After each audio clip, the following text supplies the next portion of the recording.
बिस्मिल्लाहिर्रहमानिर्रहीम। अस्सलाम वालेकुम स्टूडेंट्स। इंटर मैथमेटिक्स पार्ट 1 के ऑनलाइन क्लासेस में हम आपको वेलकम कहते हैं। आज के लेक्चर में हम लोग चैप्टर 4 की सेकंड एक्सरसाइज 4.2 को सॉल्व करेंगे। जैसा कि आप लोगों को मालूम है कि इससे पहले हम लोगों ने एक्सरसाइज 4.1 में क्वाड्रेटिक इक्वेशंस को सॉल्व करने के डिफरेंट मेथड सीखे थे। तो आज के लेक्चर में हम लोगों का वास्ता ऐसे इक्वेशन से पड़ेगा जो बज़ाहिर क्वाड्रेटिक नहीं होंगी, लेकिन हम उनको क्वाड्रेटिक इक्वेशंस बनाएंगे। तो इस तरह की हम लोगों ने 5 डिफरेंट टाइप्स को डिस्कस करना है जो बज़ाहिर देखने में सेकंड डिग्री पोलिनोमियल नहीं होंगी, मतलब वो क्वाड्रेटिक इक्वेशंस बज़ाहिर देखने में नहीं लग रही होंगी, लेकिन हम उनको क्वाड्रेटिक इक्वेशंस में रिड्यूस करवा सकते हैं। तो 5 में से 4 टाइप्स हम आज के लेक्चर में करेंगे। तो उसमें फर्स्ट टाइप में हमारे पास इक्वेशन जो है कुछ इस तरह से गिवन होंगी कि a x raise to power 2n plus b x raise to power m plus some constant is equal to 0। अब इस इक्वेशन में ये जो हमारे पास सिंगल वेरिएबल x है, ये दो टर्म्स की फॉर्म में कुछ इस तरह से हमारे पास गिवन होगा कि एक वेरिएबल की पावर दूसरे वेरिएबल की पावर का 2 टाइम हुआ करेगी। तो उस सूरत में हम लोग फिर जो हमारे पास single x raise to power n है उसको किसी third variable y t l m n जो मर्जी आप उसको रख सकते हैं, तो हम उसके इक्वल इसको पुट करेंगे। तो फिर इक्वेशन जो है वो हमारी क्वाड्रेटिक इक्वेशन बन जाएगी इन टर्म्स ऑफ y। अब सेकंड टाइप में हम लोग ऐसी इक्वेशंस को क्वाड्रेटिक इक्वेशन में रिड्यूस करवाएंगे जिसमें 4 लीनियर फैक्टर्स होंगे जो कि आपस में मल्टीप्लाई हो रहे होंगे।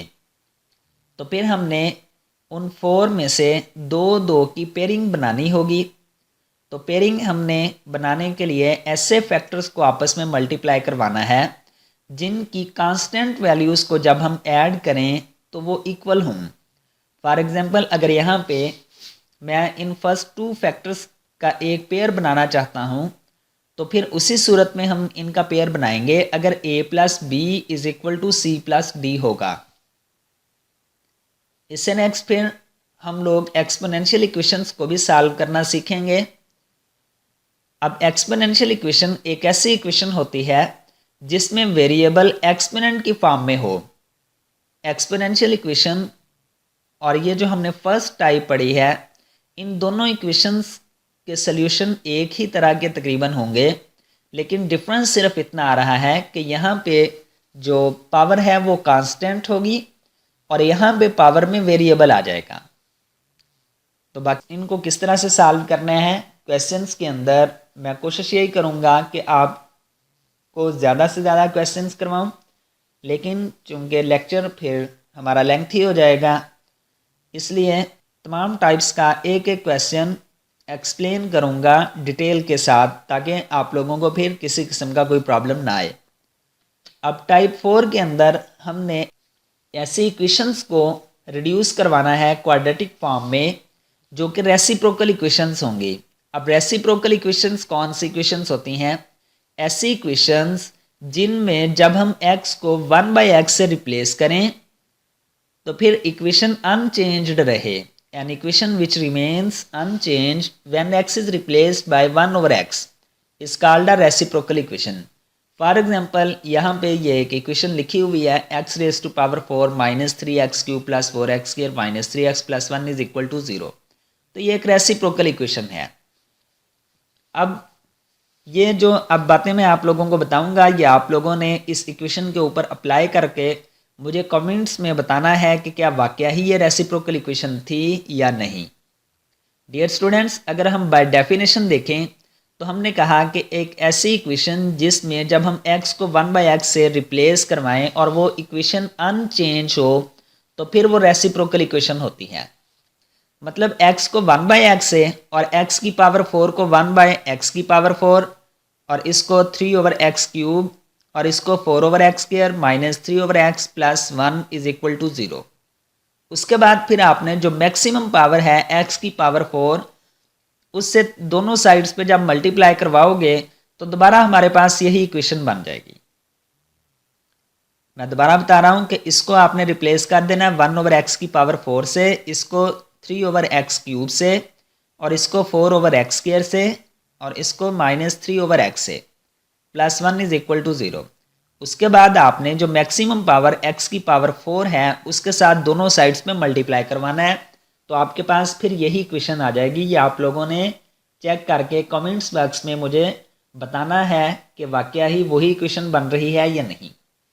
तो दूसरा यहाँ पे मैं आपको एक टेक्निक बता दूँ कि अगर हमने सिर्फ इक्वेशन को देखकर ही बताना हो कि ये रेसिप्रोकल है या नहीं, तो डियर स्टूडेंट्स याद रखें, अगर तो वो गिवन इक्वेशन की डिग्री 4 हो तो फिर उसमें टर्म्स 5 होनी चाहिए। अब इस सूरत में देखें 1 2 3 4 5, मतलब नंबर ऑफ टर्म्स डिग्री से एक ज़्यादा होनी चाहिए। और दूसरी बात कि इनके जो कोफिशिएंट हैं, यहाँ पे अगर 1 है तो ये 1 पड़ा है, यहाँ पे -3 है तो ये -3, ये +4 तो +4 ही रहेगा। तो इनके इस तरह से कोफिशिएंट भी सेम होने चाहिए, तो उसी सूरत में वो इक्वेशन रेसिप्रोकल इक्वेशन होगी, अदरवाइज इक्वेशन रेसिप्रोकल नहीं हो सकती। अब हम लोग एक्सरसाइज की तरफ मूव करेंगे, तो इनमें इन्हीं स्टेप्स के साथ में आप लोगों को एक एक क्वेश्चन सॉल्व करके दिखाऊंगा ताकि आप लोगों को मेथड का पता चल जाए। यहाँ पे हमारा मेन काम होगा कि इक्वेशन को हमने क्वाड्रेटिक इक्वेशन में रिड्यूस किस तरह से करवाना है। बाकी क्वाड्रेटिक इक्वेशन को सॉल्व करने के 3 मेथड हम लोगों ने 4.1 में ऑलरेडी डिस्कस कर लिए थे। तो चलते हैं जी हम 4.2 के 5th क्वेश्चन की तरफ। तो अब इसमें हमने x⁵2/5 + 8 is equal to 6x⁵1/5 इस क्वेश्चन को सॉल्व करना है। तो बज़ाहिर अगर हम इस इक्वेशन को देखें तो ये क्वाड्रेटिक इक्वेशन नहीं है। अब सॉल्व करने का ये मतलब है कि हमने x की वैल्यूज़ यहाँ से निकालनी है। लेकिन अगर हम देखें तो ये जो x की पावर 2/5 है और ये x की पावर 1/5, मतलब ये पावर इसकी पावर का 2 टाइम है। तो इसका मतलब ये तो केस 1 बन रहा है। तो उसके लिए हम क्या करेंगे, इस x⁵1/5 को y के इक्वल पुट करेंगे। जब दोनों साइड्स पे स्क्वायर करें तो ये x⁵2/5 बन जाएगा is equal to y square. तो अब यही वैल्यूज़ हम लोग इस इक्वेशन में जब पुट करेंगे तो हमारे पास ये क्वाड्रेटिक इक्वेशन में रिड्यूस होकर ये फॉर्म बन जाएगी। अब प्लस का 6y है तो इसको लेफ्ट हैंड साइड पे मूव करवाएंगे तो y² - 6y + 8 is equal to 0। ये क्वाड्रेटिक इक्वेशन है। अब अगर तो इसकी फैक्टराइजेशन हो सकती है तो हम फैक्टराइजेशन कर लेंगे, अगर फैक्टराइजेशन ना हो सकती हो तो फिर हम लोग क्वाड्रेटिक फार्मूला अप्लाई करवा के अपने क्वेश्चन को सॉल्व कर लिया करेंगे। लेकिन यहाँ पे अगर हम देखें तो इस 6y को हम लोग -4y - 2y की फॉर्म में रिड्यूस करवा सकते हैं, क्योंकि इन दोनों का सम फिर से -6y बनेगा और जब हम इनको मल्टीप्लाई करवाएंगे तो ये 8y² बन जाएगा। तो इसलिए अब हम इसे नेक्स्ट स्टेप के ऊपर -4y - 2y के साथ इसको स्प्लिट करते हैं।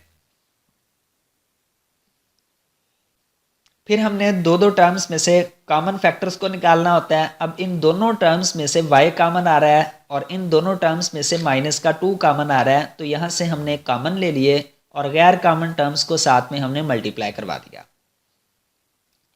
उसके बाद फिर अब ये 2 टर्म्स बन रही थी और इन दोनों में से y - 4 कॉमन आ रहा था, तो हमने कॉमन ले लिया और बाकी जो गैर कॉमन टर्म्स थी वो y - 2 था इज इक्वल टू 0। अब यहाँ पे 2 फैक्टर्स मल्टीप्लाई हो रहे हैं और आंसर 0 मिल रहा है। ये उसी सूरत में पॉसिबल है, या तो y - 4 0 होगा या फिर y - 2 0 होगा। अगर y - 4 0 है तो इसका मतलब y इज इक्वल टू 4, या फिर y - 2 0 तो इसका मतलब y इज इक्वल टू 2। ये तो हमने क्वाड्रेटिक इक्वेशन को सॉल्व कर लिया, लेकिन हमने जो हमारा गिवन क्वेश्चन था वो x की फॉर्म में था। तो अब y को हमने चूंकि x⁵1/5 के इक्वल रखा हुआ है, तो अब फिर हम कहेंगे कि जी अगर y 4 के इक्वल हो तो इसका मतलब x⁵1/5 4 के इक्वल है। हमें वैल्यू चाहिए सिर्फ x की, तो यहाँ पे तो पावर 1/5 है, मतलब फिफ्थ रूट है। अब इस फिफ्थ रूट को ख़त्म करने के लिए हम लोग क्या करेंगे, दोनों साइड्स पे पावर 5 अप्लाई करवा देते हैं। तो यहाँ से ये 5 आपस में कैंसल आउट हो जाएगा और 4 रेज टू पावर 5 1024 के इक्वल होता है। तो मतलब हमें x की वैल्यू मिल गई जो हमारा रिक्वायर्ड टारगेट था। अब y की वैल्यू 2 भी थी, तो इसी तरह से हम यहाँ भी लिखेंगे कि if y is equal to 2, तो इसका मतलब x रेज टू पावर 1/5 2 के इक्वल है। अब फिर से पावर में 1/5 को ख़त्म करने के लिए हम दोनों साइड्स पे पावर 5 अप्लाई करेंगे। तो यहाँ से ये कैंसल आउट होके हमारे पास x की वैल्यू आएगी 32 और हमारे पास फाइनली इसका सोल्यूशन सेट आ जाएगा 32 और 1024। अब इससे नेक्स्ट क्वेश्चन नंबर 11 है और 11 की स्टेटमेंट ये है 2x minus 7 into x square minus 9 into 2x plus 5 minus 91 is equal to 0। अब अगर आप लोगों ने जो आप लोगों को मैंने 4 टाइप्स बताई हैं वो आपके माइंड में है, फौरी तौर पे आप लोग क्लिक कर गए होंगे कि ये सेकंड टाइप का क्वेश्चन है जिसमें हम लोग अब पहले इसको क्वाड्रेटिक इक्वेशन की फॉर्म में रिड्यूस करवाएंगे। तो क्वाड्रेटिक इक्वेशन की फॉर्म में रिड्यूस करवाने के लिए इस तरह की जो टाइप थी उसमें हमने देखा था कि 4 फैक्टर होने चाहिए और लीनियर होने चाहिए। तो अब पहले तो यहाँ पे अगर हम देखें ये क्वाड्रेटिक है, लेकिन ये चूंकि एक्स स्क्र माइनस 9 है तो हम इसको -3 का स्क्र भी राइट डाउन कर सकते हैं। तो उस तरह से ये फार्मूला बन जाएगा ए स्क्र माइनस बी स्क्र का। तो अब इसी फार्मूले की मदद से हमने इस एक्स स्क्र माइनस 9 को यूं यहाँ पे राइट डाउन कर दिया। फिर जो हमने इसके केसेस पढ़े थे उसमें था कि यहाँ पे x सिंगल होना चाहिए, मतलब x का कोफिशेंट 1 होना चाहिए। तो कोफिशेंट 1 बनाने के लिए यहाँ से हम 2 को कॉमन लेंगे और यहाँ से भी हम 2 को कॉमन लेंगे और ये दो टर्म्स एज इट इज़ लिख देंगे। अब जब किसी भी टर्म में से कोई चीज़ कॉमन ले रहे होते हैं तो उसका मतलब होता है बेसिकली हम उस टर्म से डिवाइड करवाते हैं। देखें अगर यहाँ पे 2x होता तो 2 से डिवाइड करते तो कैंसिल आउट होकर 1 रह जाता, और इसी तरह 7 को भी हमने 2 से डिवाइड करवा दिया। अब इसे नेक्स्ट स्टेप के ऊपर ये 2 और ये वाला 2 आपस में 4 बन जाएंगे मल्टीप्लाई होके। अब ये हमारे पास लीनियर फैक्टर्स हैं, हर एक के साथ यहाँ पे x का कोफिशिएंट भी 1 1 है। तो हमने अब इनकी पेयरिंग करनी है। तो पेयरिंग करने के लिए हमने देखा था कि ऐसे दो फैक्टर्स की पेयरिंग करेंगे जिनके कांस्टेंट को जब हम ऐड करें तो दोनों के आंसर सेम होने चाहिए। अब इस सूरत में अगर हम लोग देखें तो -7/2 + 3 इसका आंसर आ रहा है -1/2 और इसी तरह से 5/2 - 3 इसका आंसर भी आ रहा है -1/2। इसका मतलब ये हुआ कि ये वाला फैक्टर और ये वाला फैक्टर इन दोनों का पेयर बनेगा और इसी तरह से इन दोनों का भी एक पेयर बनेगा। तो अब हम इनको रीअरेंज करके यूँ राइट डाउन कर देंगे। इससे नेक्स्ट स्टेप पे हम इन दोनों के अब एलसीएम लेते हैं। जब इसका एलसीएम लेंगे तो 2 आएगा, 2 इसके साथ मल्टीप्लाई होकर 2x - 7। इसी तरह से हमने इसको भी सिंप्लीफाई कर दिया। अब यहाँ पे अगर देखें ये 4 है और ये भी 2 × 2 4 बन के ये आपस में कैंसिल आउट हो जाएंगे और हमारे पास ये रिजल्ट आएगा 2x - 7 x + 3 x - 3 into 2x + 5 is equal to 91। अब हम इन दोनों को आपस में मल्टीप्लाई करवाते हैं और इन दोनों फैक्टर्स को भी आपस में मल्टीप्लाई करवाते हैं। तो मल्टीप्लाई करवाने के बाद आफ्टर सिंप्लीफिकेशन हमारे पास ये रिजल्ट बनेगा। अब इन दोनों फैक्टर्स में अगर आप लोग गौर करें तो 2x² - x इसमें भी है और 2x² - x इसमें भी है। तो अब हम क्या करेंगे कि इस 2x² - x को पुट करेंगे y के इक्वल। तो फिर ये इक्वेशन हमारे पास इस तरह से बन जाएगी। इससे नेक्स्ट स्टेप पे इन दोनों फैक्टर्स को फिर से मल्टीप्लाई करवाएं तो हमारे पास आफ्टर सिंप्लीफिकेशन ये क्वाड्रेटिक इक्वेशन में रिड्यूस होकर y² - 36y + 224 is equal to 0 आए।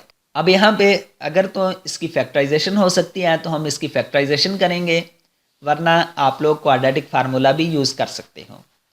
तो अभी इसकी फैक्टराइजेशन चूँकि पॉसिबल है -28 -8 के साथ अगर हम देखें तो 36 ही बनता है और जब हम इनको आपस में मल्टीप्लाई करवाएंगे तो 224 आएगा।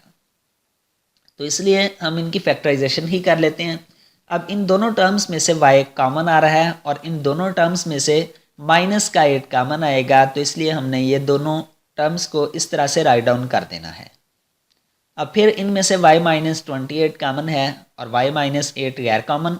अब ये दो टर्म्स आपस में मल्टीप्लाई हो रही हैं और आंसर 0, इसका मतलब या तो y माइनस 28 0 है, अगर ये 0 है तो इसका मतलब y इज इक्वल टू 28, या फिर y माइनस 8 0 तो इसका मतलब y इज इक्वल टू 8 आ जाएगा।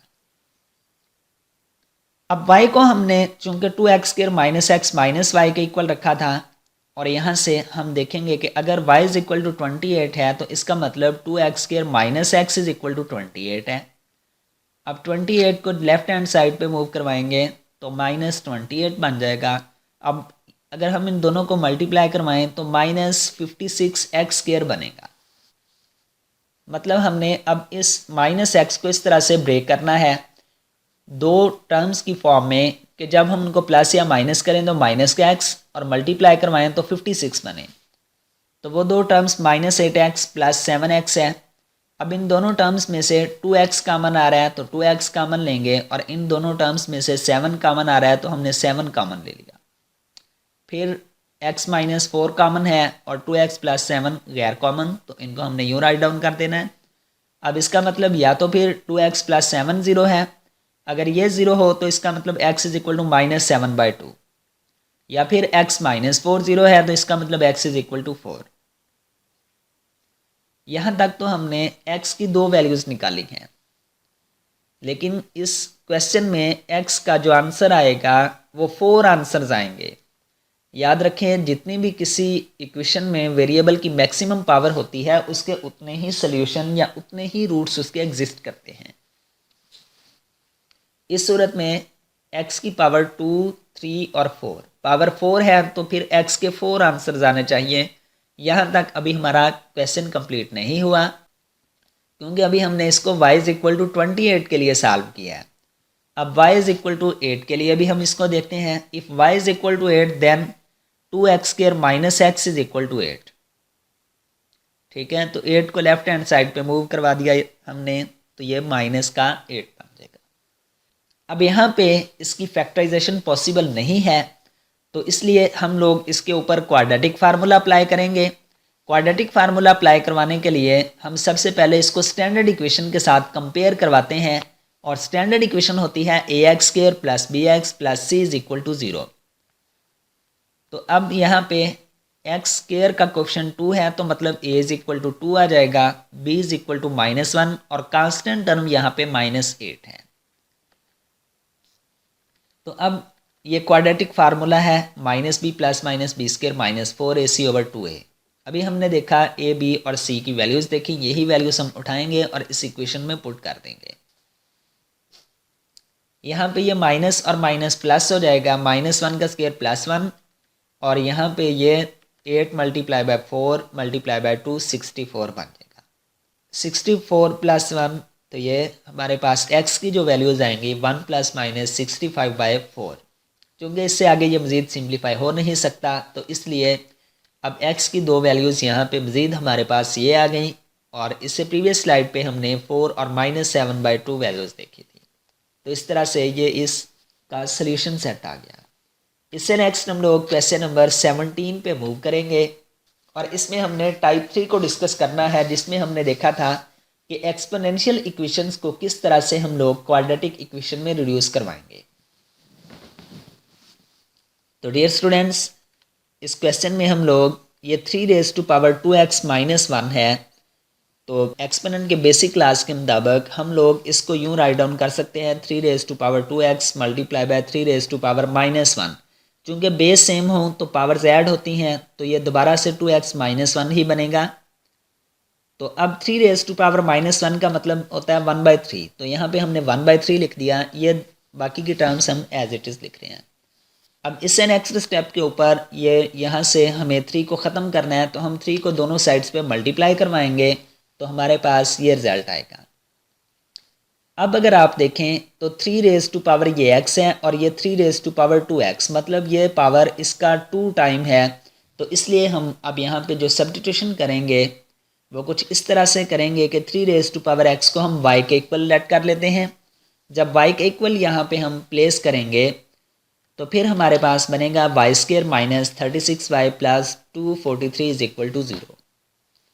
अब इससे नेक्स्ट हम लोग इसकी फैक्टराइजेशन करते हैं, तो ये -27y minus 9y is equal to -36y होते हैं, और जब हम इन दोनों को मल्टीप्लाई करवाएंगे तो 243y स्क्र बन जाएगा। अब फिर इन दोनों टर्म्स में से y कॉमन आ रहा है और इन दोनों में से माइनस का 9 कॉमन आ रहा है, तो इसलिए हमने इन दोनों टर्म्स में से ये टर्म्स कॉमन ले ली।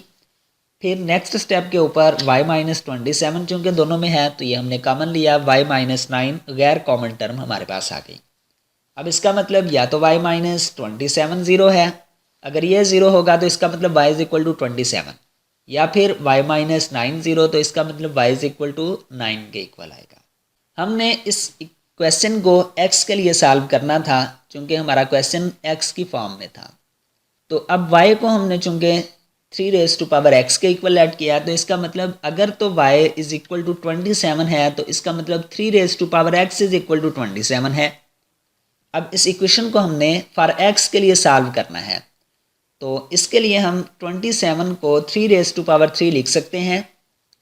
ये इक्वेशन है, तो इक्वेशन होने का मतलब इसकी दोनों साइड्स के ऊपर जो एक्सप्रेशन है वो सेम होंगे, इक्वल होंगे। अब अगर हम बेसिस को देखें तो बेसिस तो सेम है, तो इक्वलिटी की वजह से फिर इनकी पावर्स भी सेम होनी चाहिए, तो इसका मतलब x इज इक्वल टू 3 होगा। अब फिर y इज इक्वल टू 9 था, तो इसका मतलब अगर y 9 है तो 3 रेज़ टू पावर x 9 होगा। अब 9 को भी हम लोग 3 रेज़ टू पावर 2 की फॉर्म में लिख सकते हैं, 3 का स्क्वायर। इक्वेशन है, बेसिस सेम है तो पावर्स भी सेम होंगी, तो मतलब x इज इक्वल टू 2। तो यहाँ से हमारे पास इसका जो सोल्यूशन सेट बना वो 2 और 3। इससे नेक्स्ट क्वेश्चन नंबर 20, और 20 में हम लोगों ने इस क्वेश्चन को सॉल्व करना है कि x minus 1 over x whole square plus 3 into x plus 1 over x is equal to 0। अब इस तरह के क्वेश्चंस को सॉल्व करने के लिए सबसे पहले हम इसका स्क्वायर ओपन कर लेंगे। तो जब हम इसका स्क्वायर ओपन करेंगे तो a माइनस बी स्क्वायर के फार्मूले की मदद से a square plus b square minus 2ab, तो ये x के साथ x कैंसिल आउट, तो जस्ट हम यहाँ पे माइनस का 2 ही राइट डाउन करेंगे। तो इससे नेक्स्ट स्टेप के ऊपर ये -2 कांस्टेंट को हम लास्ट में मूव करवा देते हैं और इसको नाम दे देते हैं इक्वेशन 1 का। अब डियर स्टूडेंट्स, इसमें हम इस फैक्टर को x प्लस 1 ओवर एक्स को is equal to y put करेंगे। तो जब इसके दोनों साइड्स पे हम स्क्वायर लेंगे तो ये x square plus 1 by x square plus 2 होगा, तो प्लस 2 को हमने यहाँ पे राइट साइड पे मूव करवाया तो वाई स्क्वायर माइनस 2, चूँकि दोनों साइड्स पे स्क्वायर लिया था तो इधर भी स्क्वायर होना था, तो ये हमने स्क्वायर की फॉर्म में इसको लिख दिया। अब ये दोनों वैल्यूज़ हम लोग इस इक्वेशन 1 में पुट करेंगे, तो चूंकि x square plus 1 over x square is equal to y square minus 2 के इक्वल है, तो यहाँ पे y square minus 2 plus 3 into y minus 2 is equal to 0। अब फिर ये बन जाएगा y square plus 3y minus 4 is equal to 0। इसकी फैक्टराइजेशन हम इजीली कर सकते हैं 4y माइनस वाई की फॉर्म में इस 3y को लिखकर। तो अब इन दोनों में से चूंकि y कॉमन आ रहा है और इन दोनों में से माइनस का 1 हम कॉमन लेंगे, तो फिर y प्लस 4 चूंकि दोनों में है तो ये भी कॉमन आ जाएगा, y minus 1 is equal to 0। इसका मतलब या तो y प्लस 4 0 है, y प्लस 4 0 होने का मतलब y is equal to minus 4, और y माइनस 1 0 होने का मतलब कि y इज इक्वल टू 1। अगर y is equal to minus 4 है तो इसका मतलब x plus 1 over x is equal to minus 4 है। अब हम क्या करेंगे कि x को दोनों साइड्स पे मल्टीप्लाई करवा देते हैं, तो हमारे पास ये रिजल्ट बनेगा x square plus 1 minus 4x। और अब ये एक क्वाड्रेटिक इक्वेशन बन चुकी है, और क्वाड्रेटिक इक्वेशन को सॉल्व करने के हम लोग ऑलरेडी 3 मेथड डिस्कस कर चुके हैं, by factorisation, by completing square, या फिर क्वाड्रेटिक फार्मूले की मदद से। तो डियर स्टूडेंट्स, इससे नेक्स्ट आप लोगों ने इस क्वेश्चन को खुद से कंप्लीट करना है और फिर मुझे कमेंट बॉक्स में उनके आंसर्स भी बताने हैं कि हमारे ये आंसर्स आए हैं। इसके बाद फिर आप लोगों ने जब इस क्वाड्रेटिक इक्वेशन को सॉल्व कर लो तो फिर आपने लिखना है जी if y is equal to 1 then this one, x के साथ मल्टीप्लाई करवा के फिर यहाँ पे क्वाड्रेटिक इक्वेशन बन जाएगी, उसको दोबारा से सॉल्व करोगे तो आपके पास x के 4 आंसर्स आने चाहिए। अब हम लोग मूव करते हैं जी क्वेश्चन नंबर 22 की तरफ, जो कि लास्ट क्वेश्चन है 2x की power 4 plus 3x cube minus 4x square minus 3x plus 2 is equal to 0। तो अब इस तरह के क्वेश्चंस को सॉल्व करने के लिए आप लोगों के सिलेबस में मैक्सिमम पावर 4 तक ही है। तो अगर इस तरह का क्वेश्चन आपके सामने आ जाए तो आपने क्या करना है, एक्स स्क्वायर के साथ पूरी इक्वेशन को डिवाइड करवा देना है। तो अब हम जब एक्स स्क्वायर के साथ इसको डिवाइड करेंगे तो यहाँ से पावर जब ऊपर आएगी तो माइनस हो जाएगी, 4 माइनस 2 मतलब 2x स्क्वायर बनेगा, और यहाँ पे 3x और यहाँ पे माइनस का 4 और यहाँ पे माइनस 3/x प्लस 2/x का स्क्वायर। उसके बाद हम स्क्वायर वाली टर्म्स को इकट्ठा लिख लेंगे और लीनियर टर्म्स को इकट्ठा लिख लेंगे। ठीक है, मतलब इनको हम रीअरेंज करके यूँ राइट डाउन करेंगे।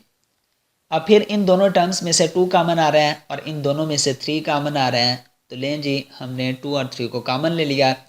इससे नेक्स्ट अब ये क्वेश्चन आपका वही बन चुका है जो हमने क्वेश्चन 20 देखा है, लेकिन इसमें हम क्या करेंगे कि x माइनस 1/x को is equal to y put करेंगे और दोनों साइड्स पे फिर हम इसका स्क्वायर लेंगे।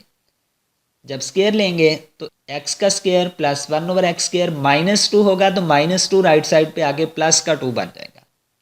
अब यही वैल्यूज हम उठाएंगे और इक्वेशन 1 में पुट करेंगे। तो आफ्टर सिंप्लीफिकेशन यहाँ से ये 4 cancel out, 2y square plus 3y is equal to 0 बन जाएगा। अब ये क्वाड्रेटिक इक्वेशन बन चुकी है और इन दोनों टर्म्स में से चूंकि y कॉमन आ रहा है तो हम यहाँ से y को कॉमन लेंगे, तो 2y plus 3 is equal to 0। इसका मतलब या तो y 0 है या फिर 2y plus 3 is equal to 0। तो इस सूरत में y की वैल्यू होगी -3/2। चूँकि हम लोगों ने इस क्वेश्चन को x के लिए सॉल्व करना है, तो देखें अगर y 0 हो तो इसका मतलब होगा x माइनस 1/x 0 है। अब x के साथ दोनों साइड्स पे मल्टीप्लाई करवाएं, x स्क्वायर माइनस 1 बनेगा। तो यहाँ पे अब हम x स्क्वायर माइनस 1 का स्क्वायर इसको लिख सकते हैं। तो फिर ए स्क्वायर माइनस बी स्क्वायर फार्मूले की मदद से हम इसको यूँ राइट डाउन कर सकते हैं। अब यहाँ से अगर तो x प्लस 1 0 हो तो इसका मतलब x इज इक्वल टू -1, और अगर x minus 1 is equal to 0 हो तो उसका मतलब x इज इक्वल टू 1। तो अब इससे नेक्स्ट इसका y इज इक्वल टू -3/2 के लिए आप लोगों ने इस क्वेश्चन को खुद से सॉल्व करना है इन्हीं स्टेप्स को फॉलो करते हुए। तो डियर स्टूडेंट्स, यहाँ तक अगर किसी क्वेश्चन में किसी का कोई प्रॉब्लम हो या फिर आप लोगों को ये मैं असाइनमेंट दे रहा हूँ जिसमें आप लोगों ने इस एक्सरसाइज के क्वेश्चन नंबर 4, 10, 14 और 24 को सॉल्व करना है। इसमें जो हमारा बेसिक काम है वो क्वाड्रेटिक इक्वेशन की फॉर्म में लेकर आना ही है। अगर आप लोगों से फैक्टराइजेशन या कंप्लीटिंग स्क्वायर नहीं हो रही तो आप लोगों ने परेशान नहीं होना, बल्कि सिंपली उसके ऊपर क्वाड्रेटिक फार्मूला ही अप्लाई करवा देना है, जो कि सबसे आसान है क्वाड्रेटिक इक्वेशन को सॉल्व करने के लिए। तो मैं उम्मीद तो यही करूँगा कि आप लोगों को अब इन नेक्स्ट क्वेश्चंस में किसी किस्म का कोई प्रॉब्लम नहीं आएगा। लेकिन अगर फिर भी किसी का कोई क्वेश्चन सॉल्व नहीं हो रहा या फिर किसी पॉइंट की समझ नहीं आ रही तो आप लोग कमेंट बॉक्स के ज़रिए से या फिर मेरा व्हाट्सएप नंबर आप लोगों के पास ऑलरेडी मौजूद है, तो आप उसके ज़रिए से भी मुझे अप्रोच कर सकते हो। इंशाल्लाह आप लोगों की क्यूरीज़ को सॉल्व किया जाएगा। अब नेक्स्ट लेक्चर में हाज़िर होऊंगा 4.3 के साथ। तब तक के लिए मुझे इजाज़त दीजिएगा और अपना बहुत सारा ख्याल रखिएगा। Thank you. अल्लाह हाफिज़।